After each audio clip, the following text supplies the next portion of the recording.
A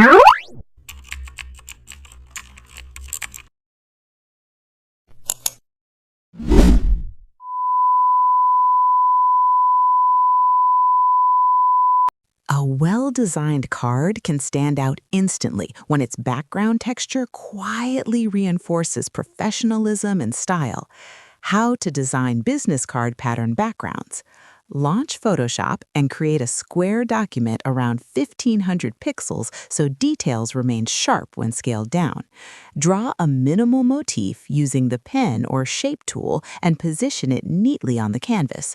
Duplicate the motif evenly, maintaining wide spacing so the design stays subtle rather than distracting. Choose muted colors that complement business typography and refine tones using adjustment layers. Use filter, other, offset to ensure seamless repetition and correct any visible seams. Group all elements into a